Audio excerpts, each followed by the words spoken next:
지금부터 세월호 인양, 진상규명, 안전사회 대안 마련과 추모 지원을 위한 82대 과제 발표 기자회견을 시작하도록 하겠습니다.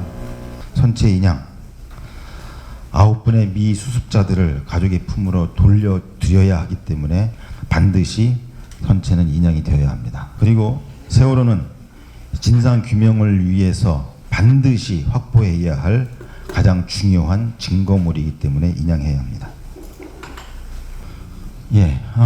이것은 해수부가 발표한 1등 업체인 상하이 셀비지가 제안한 세월호 인양 방법입니다. 저희는 기술적으로 잘 모르기 때문에 드릴 말씀은 별로 없습니다만 이 그림을 보여드리는 이유는 특별히 두 번째에 있는 그림, 인양용 빔 설치라고 되어 있습니다. 잘 아시죠? 현재 배는 옆으로 누워 있습니다. 좌연히 바닥으로 해서 누워 있습니다. 그리고 약 1에서 1.5m 바닥으로 묻혀 있죠. 그리고 넘어가 있는 각도는 105도, 즉 배의 위층 객실 부분이 더 아래쪽으로 묻혀 있습니다. 그러니까 똑바로 누운 게 아니라 약간 이렇게 누워 있는 거죠. 이 상태에서 인양용 빔을 설치한다고 했습니다. 설치하는 방법은 한쪽을 약 5도 정도 들어 올려서 바닥과의 간격을 확보한 이후에 인양용 빔을 밀어 넣습니다. 그리고 다시 반대쪽을 들어 올려서 반대쪽에서도 인양용 빔을 밀어 넣습니다. 그리고 크레인으로 이 인양용 빔을 들어 올리면서 선체를 약 10m 정도 들어 올리고 안전한 해역으로 이동을 해서 수중 바지에 싣고 이동을 하겠다. 목포 신항으로 이동을 한다. 이런 방법입니다. 저희는 이 과정에서 의문을 제기를 한 가지 할 수밖에 없습니다. 그것은 과연 이 과정에 미수습자 유실 방지를 위한 대책이 고려가 되었느냐. 인양용 빔을 설치를 해서 들어 올릴 경우에 갖고 있는 하중은 약 10,000톤 정도가 된다고 합니다. 물론 부력제를 사용을 해서 5,000톤 정도로 줄인다고 하죠. 이 과정에 들어 올리게 되면 아랫부분 선체는 강철로 되어 있기 때문에 혹시라도 어느 정도 견딜 수 있을지도 모르겠다 상상할 수 있지만 객실 부분은 철이 아니라 잘 아시는 대로 판넬입니다. 이미 침몰한 이후 얼마 안 돼서 그 판넬 부분은 무너져 내리기 시작을 했었죠. 이 상태에서 들어 올리면 과연 중심을 잡을지도 의문일 뿐더러 특히 시신과 유실물들이 그대로 존재할 것으로 예상이 되는 객실 부분은 완전히 파손이 될 겁니다. 다 흩어져 버리는 거죠. 그럴 경우에 객실 안에 있을 것으로 예상이 되는 미수습자들과 유류품들의 유실을 어떻게 방지할 것인지 여기에 대해서는 어떠한 설명도 하고 있지 않습니다. 이런 상황이기 때문에 저희들은 지금 현재 유실 방지 상황이 어떤지를 미리 확인을 하고 인양 과정 중에 발생할 수 있는 이러한 문제를 어떻게 대비할 것인지를 또 확인하기 위해서 저희는 수중 촬영이라고 하는 그런 방법을 선택을 하게 된 것이고 수중 촬영을 통해서 현재의 상태의 기준을 명확하게 잡아 놓아야만 인양이 된 이후에 발생할 수 있는 문제들을 사전에 예방할 수 있을 것입니다. 정부가 사회의 갈등을 예방하는 것이 아니라 저희 유가족들이 발생할 수도 있는 사회적 갈등을 예방하기 위해서 하겠다는 겁니다. 이것을 불하고 있는 것에 대해서 매우 유감스럽게 생각을 합니다. 지금 보시는 영상은 작년 2014년 9월 영상과 2015년 3월 영상입니다. 보시면서 설명을 해드리겠습니다. 사고 17일째인 오늘 수색작업 현장에서는 시신 유실 비상이 걸렸습니다. 당초 새벽 5시 선내에서 발견됐지만 강한 조류에 떠밀려 내려가 1시간 반 만에 수습된 겁니다. 어선 그물을 세월호 침몰 지점 근처에 추가 설치하는 쪽으로 희생자 유실 대책이 강화됐습니다. 사고 해역 가까운 곳에서 유실물이 다수 발견된 데 따른 조치입니다. 사고대책본부와 실종자 가족들이 장애물로 수색에 어려움을 겪고 있는 세월호의 4층 선체 일부분을 절단하기로 했습니다. 절단 부위는 4층 선미 다인실 외판으로 길이 4.8m, 폭 1.5m 크기로 절단할 예정입니다. 또 희생자의 유실을 막기 위해 작업이 없는 시간에는 강한 자석이 부착된 그물망을 절개 부위에 설치할 방침입니다. 지금 보시는 자료는 해경이 갖고 있는 비공개 문서입니다. 비공개 문서에 보시면은 지금 요 전체를 절단해서 어떻게 했다는 그 내용이 들어있는 상태입니다. 보시면은 6번, 7번, 8번 창문을 절단한다는 걸로 되어 있습니다. 이 영상은 88 영상으로서 2014년 6월 1일로 되어 있지 않습니까? 처음에 이 영상이 나온 것은 절단했을 때 이런 식으로 하겠다고 샘플을 해서 보여준 저희 영상입니다. 이게 첫 영상 저희한테 유실망을 이런 식으로 해서 설치를 했다.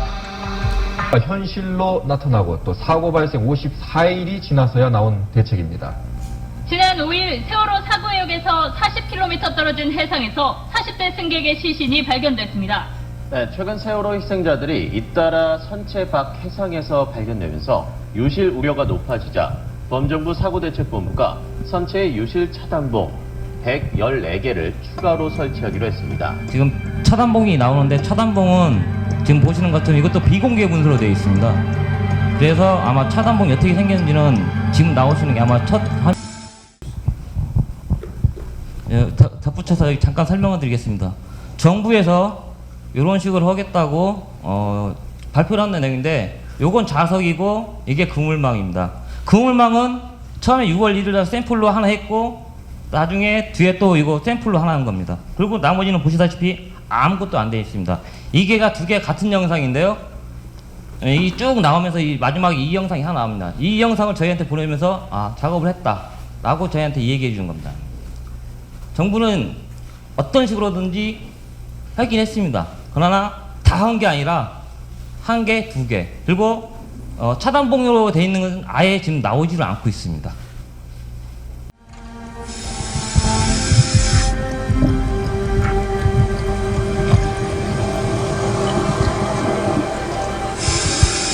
보시면은 아예 잠수사가 들어갈 수 있는 공간이 다 됩니다, 이게.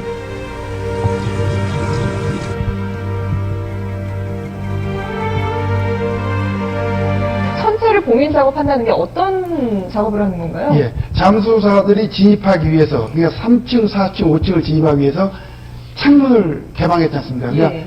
지난번 그 수중 지금 여기 절단도 하고 나오는 그렇게 잠수사들이 저희가 작업을 하기 11월 위해서 12일 날 그 쓰레기 통로를 분류되면서 다 원상복귀 시키고 차단도 유실망을 설치한다는 내용의 통로는 그물로 다 기자회견하고 싸서 그 내용이 나오는 와류나 내용인데요. 또는 조류에 의해서 혹시 유실이 들까 해서 그걸 다 틀어막는 겁니다.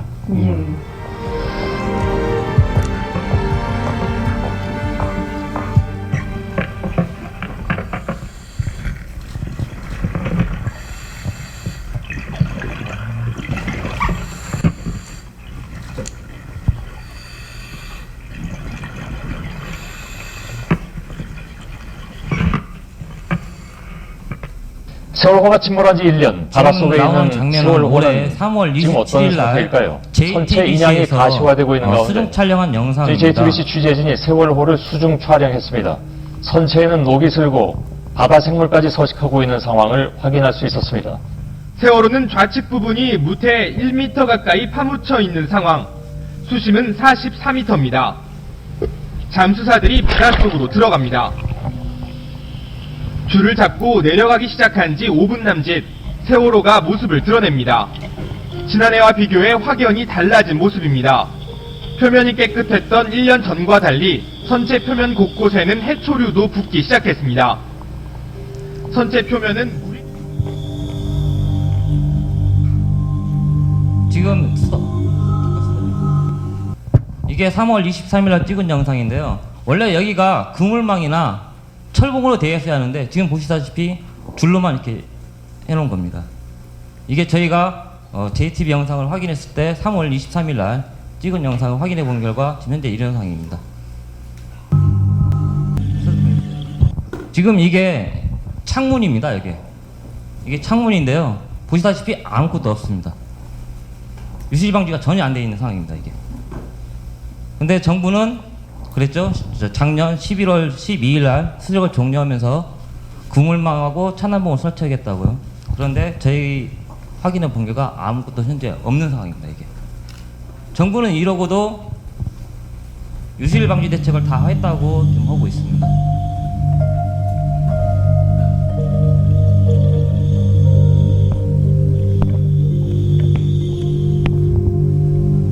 그래서 저희들이 지금 수중 촬영하는 이유는 과연 정부 말대로 유실 방지 대책이 완전히 잘 되어 있는지 저희 눈으로 직접 확인해야겠다는 것입니다. 여러 정황상으로 볼 때 현재 유실 방지 대책은 잘 되어 있는 게 아니라 그냥 형편없이 되어 있는 걸로 확인이 됐고요. 이 상황에서 인양을 했을 경우 시신 또는 유실물이 어디로 흘러갈지 모르기 때문에 유실 방지 대책을 확실히 강구한 다음에 인양을 해야 한다고 생각을 하는 때입니다. 정부가 계속해서 저희 수중 촬영을 불허한다면은 작년에 이것보다 더 좀 가격한 영상을 차후에 공개하도록 하겠습니다. 그 영상을 보면은 유실 방지 대책을 하는 장면이 나옵니다. 직접 해군들이 들어가서 해경이 들어가서 하는 장면이 있습니다. 그 장면을 공개하도록 하겠습니다. 이상입니다. 아까 보면 JTBC 뉴스 영상에 보면 그 자석을 손으로 잠수사가 떼어내는 장면이 있죠. 원래 그렇게 되면 안 되는 거죠.